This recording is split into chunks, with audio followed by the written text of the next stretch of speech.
नमस्कार विद्यार्थी मित्रांनो, आज आपण इतिहास विषयामध्ये पाश्चात्य इतिहास लेखन परंपरा या प्रकरणाविषयी माहिती घेणार आहोत। या प्रकरणामध्ये अत्यंत महत्त्वाची गोष्ट म्हणजे की महत्त्वाचे विचारवंत यांचा आपण आज अभ्यास करणार आहोत। खरं पाहिलं तर याच विचारवंतांनी खऱ्या अर्थाने इतिहास लेखनाला शास्त्रशुद्ध करण्याचा प्रयत्न केलेला आहे।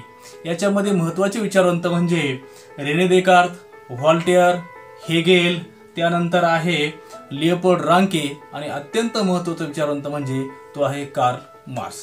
तर रेने देकार्त हा फ्रान्समधील अत्यंत महत्त्वाचा विचारवंत आहे।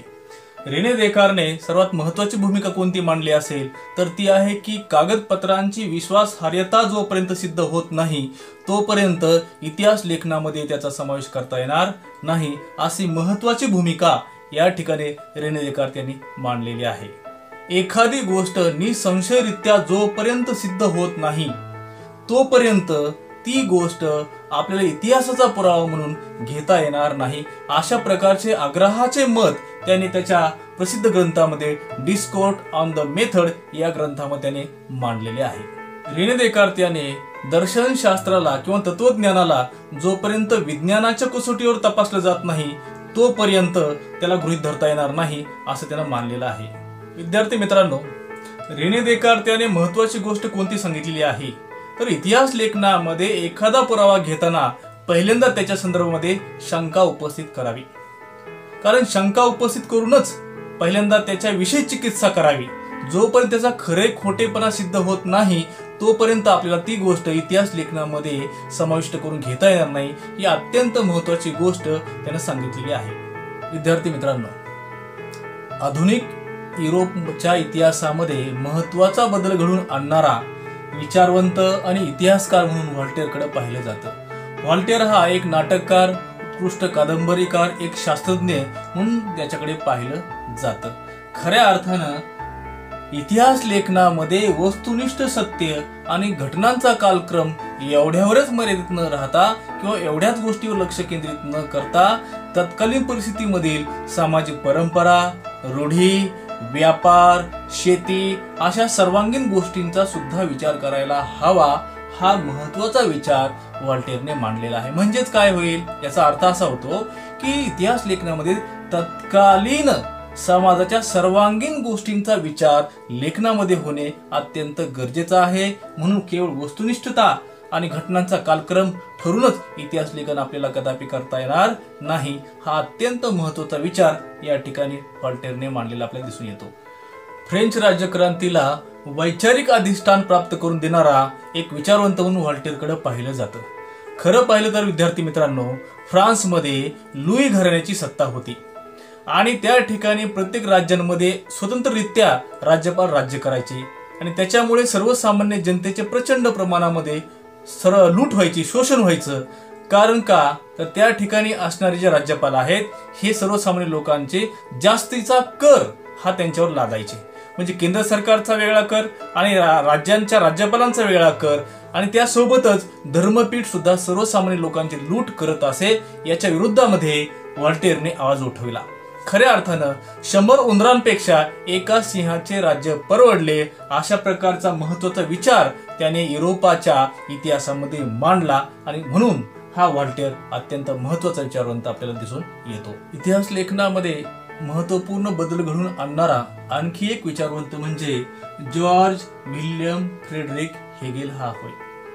हेगेल याने त्याचे जे इतिहास लेखनाविषयीचे तत्वज्ञान जे आहे ते रिझन इन हिस्ट्री या ग्रंथामध्ये मांडलेले आहे। खऱ्या अर्थानं की इतिहासामध्ये पुरावे जसे जसे भेटत जातात, जसे जसे मिळत राहतात, तसे तसे इतिहासाचं लेखन हे सुद्धा पुनर्लेखन केलं पाहिजे, हा महत्त्वाचा विचार या ठिकाणी हेगेलने मांडलेला आहे। आता इतिहास लेखन करत असताना इतिहासाची लेखनाची पद्धती जरी विज्ञानासारखी नसली तरी परंतु इतिहास लेखनाची जी पद्धती उपलब्ध आहे ती कमी प्रतीची नाही, हा एक महत्त्वाचा विचार त्यांनी मांडलेला आहे।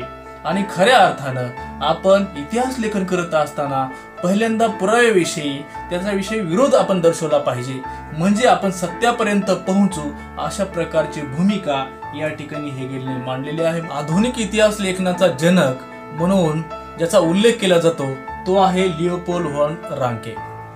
1925 साली अवघ्या वयाच्या 30व्या वर्षी तो बर्लिन विद्यापीठामध्ये इतिहासाचा प्राध्यापक म्हणून रुजू झाला. याच विद्यापीठामध्ये त्याने इतिहास लेखन कशा पद्धतीने शास्त्रशुद्ध व्हावे याच्यावर त्याने अधिक भर दिला. पूर्वी लिहिण्यात आलेले जे काही इतिहास आहे तो इतिहास हा सर्वांगीण नसून वस्तुनिष्ठ नसून त्याच्यावर अधिकाधिक पुरावे शोधले पाहिजेत याच्यावर त्याने भर दिला. म्हणून इतिहास लेखनामध्ये मूळ आणि अस्सल कागदपत्रांचा त्याच्यामध्ये समावेश केला पाहिजे असे आग्रहाचे मत या ठिकाणी रांकेने मांडलेले आहेत. बघा, हा आधुनिक इतिहास लेखनशास्त्र जनक का म्हटले जाते? कारण त्याने इतिहास लेखनाला शास्त्रीय अधिष्ठान दिलेले आहे. त्याने आपले जे तत्वज्ञान आहे ते theory and practice of history आणि दुसरा महत्वाचा ग्रंथ म्हणजे सिक्रेट ऑफ वर्ल्ड हिस्ट्री या 2 ग्रंथांमध्ये त्याने त्याचे तत्वज्ञान हे मांडलेले आहे. इतिहास लेखनामध्ये त्या घटकांशी संबंधित सर्व साधनांचा धुंडावळा घेतला पाहिजे. ती सर्व साधने शोधली पाहिजेत आणि ती शोधूनच त्याची वस्तुनिष्ठ माहिती घेऊनच आपण त्याचा समावेश इतिहास लेखनामध्ये केला पाहिजे असा महत्वाचा विचार त्याने मांडलेला आहे. इतिहास लेखनामध्ये सत्यापर्यंत अधिकाधिक कसे जाता येईल याच्यावर त्याने भर दिलेला आहे आणि म्हणून त्याने बर्लिन विद्यापीठामध्ये नवनवीन इतिहास लेखन संशोधक जे आहेत त्यांच्या कार्यशाळा भरवल्या आणि खूप बदल त्यांनी इतिहास लेखनामध्ये केले. एवढंच नाही तर विद्यार्थी मित्रांनो, त्याने इतिहास लेखनाचे एकूण 54 खंड लिहिलेले आहेत. एवढं प्रचंड लिखाण त्याने इतिहास लेखनामध्ये केलेलं आहे. म्हणूनच त्याला आधुनिक इतिहास लेखन शास्त्राचा जनक असे म्हटले जाते. 19व्या शतकातील इतिहास लेखनामध्ये मूलभूत बदल घडवून आणणारा इतिहासकार म्हणून कार्ल मार्क्सकडे पाहिले जाते. कार्ल मार्क्स हा इतिहास लेखनामध्ये मूलभूत बदल घडवून आणणारा विचारवंत आहे. हे कशावरून सिद्ध होतं तर त्याने इतिहास लेखनामध्ये आहेरे आणि नाहीरे या 2 संकल्पना मांडलेल्या आहेत. कार्ल मार्क्सचे तत्वज्ञान समजून घेण्यासाठी तत्कालीन परिस्थितीचा अभ्यास करणं सुद्धा गरजेचं आहे. कारण का तर आपल्याला माहितीये की 1750 ते 1850 हा 100 वर्षाचा कालखंड हा युरोपच्या इतिहासामध्ये औद्योगिक क्रांतीचा आहे. पण त्या काळामध्ये खूप मोठ्या प्रमाणामध्ये शोध लागून कारखाने उभे राहिले आणि कारखान्यामध्ये एक मालक वर्ग तयार झाला आणि दुसरा कामगारांचा वर्ग तयार झाला. म्हणून कामगारांनी कारखान्यामध्ये काम केलं, त्याचा जो नफा आहे तो नफा कुणाला मिळाला? साहजिकच तो मालकांना मिळाला. म्हणजे मालक वर्ग हा आहेरे वर्ग आहे ज्याच्याकडे की संपत्ती आहे आणि दुसरा वर्ग कोणता आहे? नाहीरे, ज्याच्याकडे काहीच नाही. म्हणजे तो केवळ फक्त त्याच्या अल्पशा मजुरीचाच मालक आहे. म्हणजे एकीकडे समाजामध्ये एक श्रीमंत वर्ग तयार होत राहतो आणि दुसरा गरीब हा गरीबच होत राहतो. ह्या 2 वर्गामध्ये सतत संघर्ष होत राहतो. हा महत्वाचा विचार कार्ल मार्क्सने मांडलेला आहे. कार्ल मार्क्स म्हणून कार्ल मार्क्स म्हणतो की जगाचा इतिहास हा वर्ग संघर्षाचा इतिहास आहे. कार्ल मार्क्सने सगळ्यात महत्वाची गोष्ट कोणती सांगितलेली आहे तर आपल्या अवतीभोवतीच्या ज्या काही उत्पादनाची साधनं आहेत त्या उत्पादनाच्या साधनांवर मालकी ही श्रीमंत वर्गांची असते आणि गरीब वर्गांची असते का? नाही.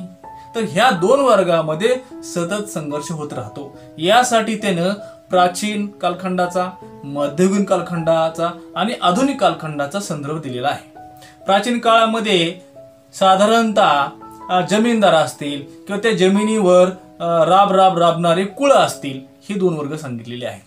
आणि आधुनिक कालखंडामध्ये कारखानदार आणि मजूर ही 2 वर्ग सांगितलेले आहेत. म्हणून ह्या वर्गामध्ये सतत संघर्ष होत राहतो हे आग्रहाचे प्रतिपादन कार्ल मार्क्सने सांगितलेले आहे. उपलब्ध असणाऱ्या साधन सामग्रीचे वाटप हे समाजातील विविध घटकांपर्यंत सम प्रमाणात होत नाहीत. त्यांच्यामध्ये विषम प्रमाणता निर्माण होते. म्हणून त्या 2 वर्गामध्ये सतत संघर्ष निर्माण होत राहतात. कार्ल मार्क्सने नाहिरे वर्गासाठी अत्यंत महत्वाचा सिद्धांत मांडलेला आहे. तो वर्ग संघर्षाचा सिद्धांत आहे. त्याने काय म्हटलेलं आहे म्हणजे जगातील सर्व कामगारांना त्याने आवाहन केलं की हे जगातील कामगारांनो, तुम्ही एकत्र या आणि या भांडवलशाही विरुद्ध, या कारखान्यांच्या मालकांच्या विरुद्ध, या श्रीमंत वर्गांच्या विरुद्ध लढा उभा करा. त्या लढ्यामध्ये तुम्ही जर जिंकलात तर तुम्ही त्या कारखान्याचे मालक व्हाल आणि हरलात तर तुमच्याजवळ काय आहे हरण्यासाठी. म्हणून तुम्ही एकत्र आलं पाहिजे. आणि परिणामी आपल्याला माहिती आहे की रशियामध्ये साम्यवादी क्रांती घडून आलेली आहे. त्याचाच प्रभाव म्हणून चायनामध्ये, चीन या देशामध्ये सुद्धा कम्युनिस्ट पक्षाचं सरकार निर्माण झालेलं आहे. अशा पद्धतीने या कार्ल मार्क्सच्या विचारांचा प्रभाव संपूर्ण जगामध्ये निर्माण होऊन तो एक अत्यंत महत्वाचा आणि मूलभूत बदल घडवणारा इतिहासकार म्हणून त्याच्याकडे पाहिलं जातं. त्याचे विचार हे 2 ग्रंथामध्ये मांडले. एक आहे दास कॅपिटल आणि दुसरा आहे कम्युनिस्ट मॅनिफेस्टो. ह्या 2 ग्रंथामध्ये अशा प्रकारचं स्फोटक लिखाण केल्यामुळे त्याला जर्मनी सुद्धा सोडावी लागली आणि तो इंग्लंडमध्ये स्थायिक झाला. पण हा जगाला एक महत्वाचा विचार देणारा विचारवंत शेवटी तो दारिद्र्यामध्येच त्याचा मृत्यू झाला.